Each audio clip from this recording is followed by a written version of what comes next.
সকাল সকাল ঘুম থেকে উঠে হালকা পাতলা কিছু কাজ করতেছি। আসলে দোতলায় কাজগুলোও করতে হবে। তো এখন এখানে মেয়েরা সকালবেলা যখন স্কুলে যায় তখন এই সোফার মধ্যে বসে ওদের চাটা যা খাওয়ার বা রেস্ট নিয়ে বসে এখানে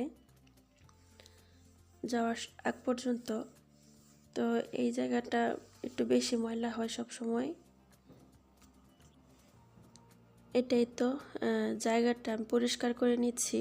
মানে এখানে মেয়েরা বসে চাটা খায়।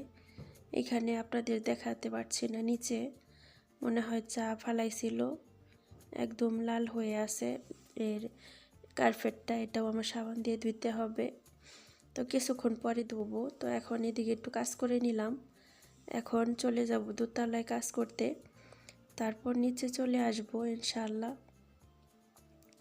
এসে অনেক কাজকর্ম আছে, এগুলোও করতে হবে। তো আমি দোতলা থেকে কাজ করে চলে আসলাম। আসসালামু আলাইকুম, সবাই কেমন আছেন? আশা করছি অনেক ভালো। আলহামদুলিল্লাহ রব্বিল আলামিন, আপনাদের দোয়া আল্লাহর অশেষ রহমতে আমিও ভালো আছি, সুস্থ আছি আলহামদুলিল্লাহ। তো প্রতিদিনের মতো আরও একটি ব্লগ শুরু করলাম, আশা করছি সবার কাছে ভালো লাগবে। তো কালকে আপনাদের সাথে ভিডিও শেয়ার করলাম, আপনাদের সাথে ভালো মন্দ অনেক কথা বললাম, কিন্তু বলার পর সবার কাছেই দোয়া চাই। এখন আমি কিছু বলতে পারবো না। আল্লাহ পাক যেন আমার মেয়েটারে সুস্থ করে, ভালো করে। সবার কাছে দোয়া চাই ইনশাআল্লাহ, সবাই দোয়া করবেন ইনশাআল্লাহ। আপনাদেরকেও জানাবো কেমন আছে, কি অবস্থা। ইনশাআল্লাহ আপনারা সবাই দোয়া করবেন, আর সবাই সহি সালামতে থাকবেন। সবাই সবার সন্তানের দিকে খেয়াল রাখবেন, ভালো মন্দ সব কিছুতে পাশে থাকবেন, আর সবসময় বাচ্চাদের সাথে ক্লোজ থাকবেন, কাছাকাছি। বাচ্চাদের মনের কথা বোঝার চেষ্টা করবেন, আর বাচ্চাদেরকে সবসময় সাহস দিবেন ভালো মন্দতে। আর আমি একটাই সাজেস্ট করব, সেটা হচ্ছে প্রতিটা বাবা মায়ের সন্তানকে চেষ্টা করবেন আল্লাহর কাজ করাতে, 5 ওয়াক্ত নামাজ পড়াতে, বেশি বেশি সূরা কারাত পাঠ করা, তারপর আল্লাহর কাজ করা চেষ্টা করবেন। কারণ সেফটিটা আল্লাহ পাক সব দিকেই সেফটি আছে। যারা 5 ওয়াক্ত নামাজ পড়বে আল্লাহ পাক তাদেরকে হেফাজত করবে।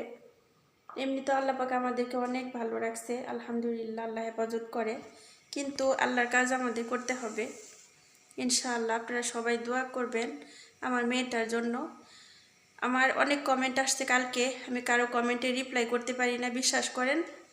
আমার হাতে কোনো কাজই উঠতেছে না, ওইভাবে আমি কাজ করতেছি, যেহেতু আমার হচ্ছে রিজিক, আমার এখানে কাজ করতে হইব। তা আমি ওইভাবে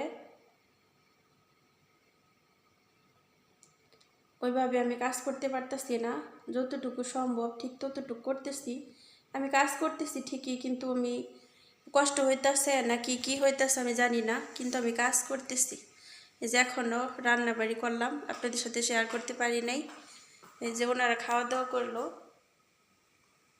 এই যে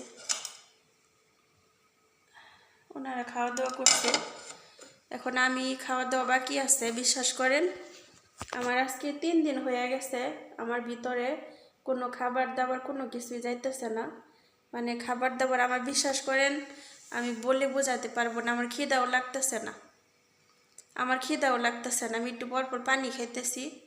আমার যে মানে সুবহানাল্লাহ, আমি আপনাদের সবার কাছে দোয়া চাই, সবাই দোয়া করবেন। আমার একটা সন্তান আমি হারাইছি, আল্লাহ পাকের কাছে আনামত আছে, আল্লাহ যেন আখিরাতে একসাথে থাকার তৌফিক দেয়। একটা সন্তান আমি হারাইছি, অনেক কষ্ট। সন্তান হারানোর বেদনা যেই মা হারাইছে সেই মাই বুঝে। তো আপনাদের সবার কাছে দোয়া চাই, সবাই দোয়া করবেন আল্লাহ যেন আমার কলিজার টুকরাদেরকে নেক হায়াত দান করে ইনশাআল্লাহ। আমার মেয়েদেরকে আল্লাহ পাক যেন হেফাজত করে, আর আমার মেয়েটাই যেন আল্লাহ সুস্থ করে দেয়, এইটাই দোয়া করব। বিশ্বাস করেন, আমি নামাজ পড়ে আপনাদের সবার জন্য দোয়া করি যে আল্লাহ আমার ভিউয়ার্স ভাই বোন যারা আমার ভিডিওগুলো দেখে, যারা মুমিন মুসলমান আছে, সবাইকে আল্লাহ তুমি হেফাজত করো, 5 ওয়াক্ত নামাজ পড়ার তৌফিক দান করো। সবারই তুমি দুনিয়া আখেরাতে ভালো রেখো। আলহামদুলিল্লাহ রব্বিল আলামিন। তো আপনাদের সুন্দর সুন্দর কমেন্ট, বিশ্বাস করেন আমার কমেন্টগুলো দেখছি কিন্তু আমি রিপ্লাই করতে পারি নাই। আমার এত শান্তি লাগতেছে আপনাদের কমেন্টগুলো দেখা, যে আপনারা আমার ফ্যামিলি, যে এটা আমার প্রমাণ। কারণ আপনারা সুখে দুঃখে আমাকে সুন্দর সুন্দর কমেন্ট করেন, সাহস দেন, উৎসাহ দেন। আলহামদুলিল্লাহ রব্বিল আলামিন। আমি দোয়া করি আল্লাহ পাক যেন আপনাদের রিজিক ও বরকত বাড়ায় দেয়। আল্লাহ পাক যেন আপনাদেরকে 5 ওয়াক্ত নামাজ পড়ার তৌফিক দান করে ইনশাআল্লাহ।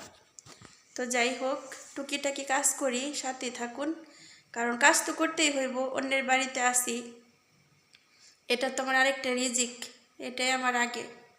আজকে এখানে কাজ করতেছি বিদায় মেয়েটার আমি একটু ভালো হসপিটালে চিকিৎসা করাইতে পারতেছি, একটু ভালো ইয়াতে রাখতেছি। তা আসলে রিজিক, আমি দেশে থাকি বিদেশে থাকি, যে কাজটা করবো এই কাজটা আমার রেসপেক্ট দিয়ে শ্রদ্ধা করে করতে হইব।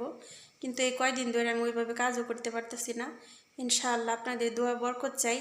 আপনারা সবাই নামাজের মধ্যে দোয়া করবেন, নামাজের সিজদার মধ্যে দোয়া করবেন, আল্লাহ যেন মেয়েটাই সুস্থ করে, ভালো করে, আল্লাহ যেন ওদেরকে নেক হায়াত দান করে ইনশাআল্লাহ। তো সবাই ভালো থাকেন, সুস্থ থাকেন। আমি ভিডিও আরও দেখি, চেষ্টা করবো শেয়ার করতে ইনশাআল্লাহ। তো সবাই ভালো থাকবেন। আমি আপনাদের ভিডিওগুলো রিপ্লাই করব, কেউ মনে কিছু নেবেন না। আপনারা তো জানেন মনের অবস্থা, তারপরে ব্যস্ততা, কিন্তু আমি আপনাদের ভিডিও রিপ্লাই করি, ঠিক আছে ইনশাআল্লাহ। তো সাথেই থাকুন, দেখতে থাকুন পুরো ভিডিওটা। এই যে দেখেন রান্নাঘরের অবস্থা, এই যে রান্না করলাম, আমার এক বিন্দুও খিদা নাই পেটে, তো কিছু খেতে হবে। যদি না খাই তাহলে কাজ করতে পারবো না। আজকে কয়টা দিন ধরে খাওয়া দাওয়া নাই, কিছু খেতে হবে ইনশাআল্লাহ। তো দেখেন একদম নোংরা করে রাখছি রান্নাঘরটা, এখন সব পরিষ্কার করব।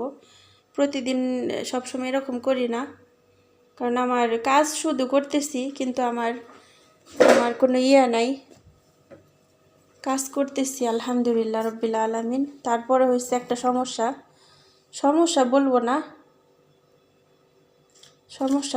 না, সেটা হয়েছে মানে একটা, আপনি টেনশন করবেন আপনি যে কোনো একটা সমস্যা বা কিছু, মানে যে কোনো একটা বিপদ আপদ, একটা টেনশন, এর মধ্যে আপনার পাশে যদি কেউ থাকে, যে দেখেন আমার হাত কেমনে কাঁপতেছে,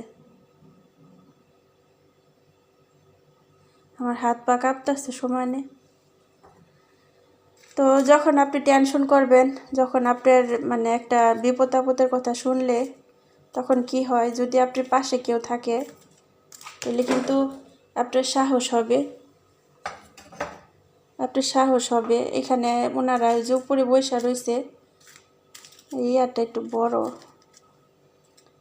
ওনারা যে উপরে বৈশা রয়েছে, মনে করেন আমি তেমনি টেনশন করতে করতে শেষ, তারপর একাকিত্ব, একদম একা। ওনারা, আমি কাজ করতেছি, উপরে বৈশা রয়েছে সবাই, মানে টেনশন যেমন আরও বেড়ে যায়। আলহামদুলিল্লাহ রব্বিল আলামিন। সবাই দোয়া করবেন, সবাই সহি সালামতে থাকবেন, সবাই সন্তানদেরকে দেখে রাখবেন ইনশাআল্লাহ। আল্লাহ যেন সবাইকে হেফাজত করে। আলহামদুলিল্লাহ রব্বিল আলামিন। আপনাদের দোয়া বরকত আল্লাহ অবশ্যই কবুল করবে ইনশাআল্লাহ। সবাই পাশে থাকবেন ইনশাআল্লাহ। এই যে জামরা দিয়ে দিলাম, তো এখন কাজকর্মগুলো করব ইনশাআল্লাহ। কাজকর্মগুলো সারি, আপনারা সাথেই থাকেন। এই যে দেখেন আমার ম্যাডাম বলবো না, এটা মেয়েদের স্কুল থেকে গিফট পাইছে, কি যেন একটা ইয়াতে পড়তেছিল একটা, ওটা থেকে গিফট পাইছে। পাওয়ার পর ওনারা খুলছেও, এই যে অনেক সুন্দর। তো আপনাদের সাথে চেষ্টা করব শেয়ার করতে, জানি না পারবো কি না। তো আসলে বাচ্চারা যখন স্কুল থেকে কোনো গিফট পায় তখন ভালোই লাগে।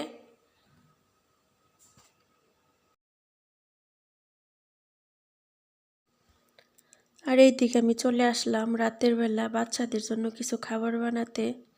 তো দুপুরের তো খাওয়া দাওয়া শেষ হলো, কাজকর্ম করলাম। এখন সন্ধ্যার কিছুক্ষণ পর পর তো মেয়েরা তাড়াতাড়ি ঘুমায় যায়, কারণ বাচ্চাদের সকালে স্কুলে যেতে হয়। ভোর 5টার সময় উঠে বাচ্চারা উঠে গোসল করে রেডি হয়। তারপর আপনারা তো বোঝেনি বাচ্চারা স্কুলে যাওয়ার সময় কতটুকু এদেশে বাচ্চারা তো একা একাই রেডি হয়, একা একাই সব কাজগুলা করে ওদের পার্সোনালি। তো আমি তো জাস্ট নিচে করি আর ওদের বাসের জন্য অপেক্ষা করি এই পর্যন্তই। আর বাকিগুলা নাস্তা বানানো এগুলা সকালবেলা নাস্তাটা ম্যাডামই বানায় ওর মেয়েদের জন্য, কারণ মেয়েরা পছন্দ করে। আর ম্যাডামও আনন্দিত বোধ করে, কারণ উনি চায় ওনার বাচ্চারা হ্যাপি থাকুক, ওনার প্রতি খুশি থাকুক, এটা চায়। তার জন্য আমি বলছিলাম, কেন আপনি সকালে নাস্তাটা আপনি বানান, ওনার হাজব্যান্ডের জন্য আর ওনার জন্য উনি বানায়। কারণ উনি বলে যে কিছু কিছু কাজ নিজের করতে হয়, যে কাজগুলো করলে নিজে আনন্দিত হই এবং আমার পরিবারটা আনন্দিত থাকুক। ঠিক আছে, এটা নাকি সুন্নত। উনি বলে যে সকালবেলা উঠে যে ব্যক্তি ফজরের নামাজের পর না ঘুমাবে, আল্লাহ নাকি তাকে অনেক বরকত দেয়। আর নিজের জন্য কিছু করলে আমার কাছে ভালো লাগে আর কি। উনি বলল এটা ওনার কাছে ভালো লাগে হাজবেন্ডের জন্য সকালে খাবার বানায় দিতে, তারপর ওনার মেয়েদের জন্য বানায় দেয়। মানে অন্যরকম একটা এখানে ভালো লাগা কাজ করে নাকি ওনার কাছে। আর উনি যাওয়ার সময় ওনার হাজবেন্ড যাওয়ার সময় একটা সূরা পড়ে দেয়, তারপর বাচ্চাদেরকে একটা সূরা পড়ে দেয় যেন কোনো বিপদ আপদ না হয়। সুবহানাল্লাহ। আসলে ওনাদের সাইডটা কিন্তু ওনারা একদমই ক্লিয়ার রাখে, যেটা আমাদের বাংলাদেশ ওইভাবে হয় না। সে কিন্তু ইচ্ছে করলে কাজটা আমার দিয়েও করাতে পারে, কিন্তু উনি করে। কিন্তু আমি কিন্তু একটা বিষয় আমি ওনার বলছিলাম যে আমি সব করি, আপনি থাকেন, সাথেই থাকেন। উনি বলে না, এটা আমার পার্সোনাল কাজ, এটা আমি তোমাকে দিয়ে করাবো না। তো যাই হোক, ওনাদের ভালো লাগে, ওনারা করে, আলহামদুলিল্লাহ রব্বিল আলামিন। যদি সকালবেলা আমার নাস্তা বানাতে হতো, আগে আমি বানাতাম। আগে কি করতাম, রাতের সকালের নাস্তাটা বানিয়ে আমি প্যাকেট করে রেখে দিতাম, ওনারা সকালবেলা বাচ্চাদের দিয়ে দিত। এখন আমি করি মাঝে মধ্যে, যখন রাতে বেশি করে খাবার বানাই তখন ম্যাডাম বলে যে রেহানা বেশি করে বানাও, ওদেরকে সকালে দিয়ে দিব। তো উনি উইঠা মানে সব কিছু রেডি করে দেয় হাজব্যান্ড বেবিদেরকে সাথে সাথে। এই আর কি, আলহামদুলিল্লাহ রব্বিল আলামিন। তো মাই ফ্যামিলি ফ্রেন্ডস, আজকের ব্লগটা কেমন লাগলো অবশ্যই কমেন্টের মাধ্যমে জানাবেন। ভিডিওটা এখানে শেষ করবো। আল্লাহ হাফেজ, আসসালামু আলাইকুম।